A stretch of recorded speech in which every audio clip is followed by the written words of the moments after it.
السلام علیکم ورحمۃ اللہ وبرکاتہ۔ بسم اللہ الرحمن الرحیم۔ یا اللہ پاک ہمارے لیے آسانیاں پیدا فرما اور ہمیں اپنی رحمت کے سائے میں جگہ عطا فرما، اور ہم آزمائشوں کے قابل نہیں ہیں، تیرے کرم کے طلبگار ہیں۔ ہم پر اپنا کرم کر دے اور دنیا و آخرت میں سرخرو کر دے، آمین ثم آمین۔ رشتوں پر مان اکثر وقت پڑنے پر فقط ایک گمان ثابت ہوتا ہے۔ کامیابی کا سفر نماز اور تلاوت قرآن پاک کے بنا ادھورا ہے۔ سوچنے والوں کی دنیا اور دنیا والوں کی سوچ میں فرق ہوتا ہے۔ سچ تو یہ ہے کہ ہم سب سے زیادہ اپنا دل خود ہی دکھاتے ہیں۔ بہترین انسان وہ ہے جس کا وجود دوسروں کے لیے فائدہ مند ہو۔ کسی کو اصول کا پابند بنانے کا بہترین طریقہ یہ ہے کہ خود اصول کے پابند بن جائیں۔ نبی صلی اللہ علیہ وسلم نے بیوی کی کمزوریاں تلاش کرنے سے منع فرمایا ہے۔ کسی کو اداس پاؤ تو نصیحت کی بجائے اس کی سن لیا کرو، احساس سے، محبت سے، بنا کسی غرض کے۔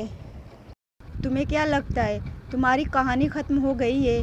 ابھی تو تم نے وہاں ہنسنا ہے جہاں تم روئے تھے، کیونکہ وما کان ربک نسیٰ، اور تمہارا رب بھولنے والا نہیں۔ دوست وہ ہے جو دوستی کا حق دوست کی غیر موجودگی میں ادا کرے اور غیروں کی محفل میں اس کی عزت کی حفاظت کرے۔ خسارہ ہے ہر وہ چیز، ہر وہ سہولت، ہر وہ شخص جس کی قیمت آپ کا ذہنی سکون ہو۔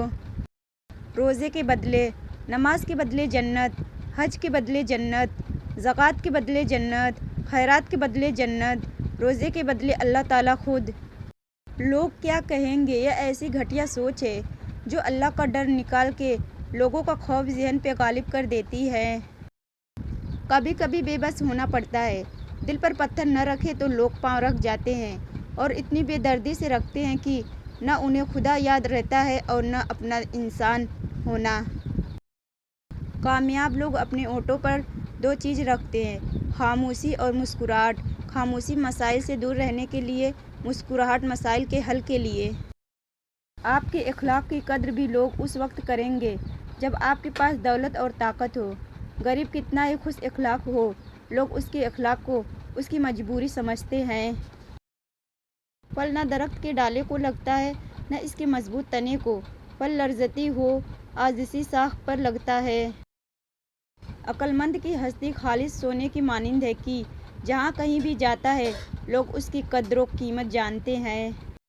اللہ تعالیٰ جب کسی بندے سے ناراض ہوتا ہے تو اسے پاکیزہ لوگوں کی عیب جوئی میں مشغول کر دیتا ہے۔ یاد رکھو، جب تک اپنی نجات کا یقین نہ ہو، کسی گنہگار کا مذاق نہ اڑاؤ۔ اس سے کوئی فرق نہیں پڑتا کہ آپ کتنی زبانیں جانتے ہیں، دل کی زبان جاننا آپ کو اہل اور قیمتی بناتا ہے۔ رابعہ بصری سے کسی نے پوچھا کہ کیا گنہگار کی توبہ قبول ہوتی ہے؟ فرمایا، انسان اس وقت تک توبہ کر ہی نہیں سکتا جب تک اللہ توفیق نہ دے، اور جب توفیق مل جائے پھر قبولیت میں کوئی شک نہیں رہتا۔ لوگوں کی اپنے خلاف باتیں سن کر دینی کام کرنا چھوڑ دینا بے عقل لوگوں کا کام ہے۔ رسول اللہ صلی اللہ علیہ وسلم کہا کرتے تھے، اے اللہ مجھے بری عادتوں، برے کاموں، برے خواہشوں اور بری بیماریوں سے بچا۔ انسان سب کچھ بھول جاتا ہے، بس اپنی بے قدری نہیں بھولتا۔ اللہ تعالیٰ کے نظام میں رزق بڑھنے کا ایک ہی قانون ہے، جتنا تقسیم کرو گے اتنا بڑھتا چلا جائے گا۔ کسی کو اپنی زندگی میں روکنے کے لیے زبردستی نہ کرو، واقعی آپ کو چاہتے ہیں نہ تو وہ ٹھہر جائیں گے آپ کے لیے۔ جو تمہارے اختیار میں نہیں، اس کا سوال نہیں ہوگا تم سے، اس کے پیچھے خود کو مت ہلکان کرو۔ ہم جو سوچتے ہیں وہ زندگی نہیں ہوتی، ہمارے ساتھ جو ہوتا ہے وہ زندگی ہوتی ہے۔ بندے کو اسلام کی دامنی رحمت کے علاوہ کہیں اور رحمت اور عافیت نہیں مل سکتی۔ نبی کریم صلی اللہ علیہ وسلم نے فرمایا، بندے کو اللہ کے ذکر سے بڑھ کر عذاب سے بچانے والی کوئی چیز نہیں ہے۔ حضرت علی رضی اللہ عنہ نے فرمایا، اللہ پاک نے جن لوگوں کو تمہاری زندگی سے نکال دیا ہے ان کی فکر نہ کرو، اللہ وہ سب جانتا ہے جو تم نہیں جانتے۔ اللہ کی رضا میں راضی رہنا سیکھو، بہتر نہیں بہترین ملے گا۔ رشتے ضرورت کے ہوں تو کبھی خوشی نہیں دیتے، اور جذبات کے ہوں تو کبھی ساتھ نہیں چھوڑتے۔ جن کی کچی کب سے ملنے جاتے ہو سالوں بعد،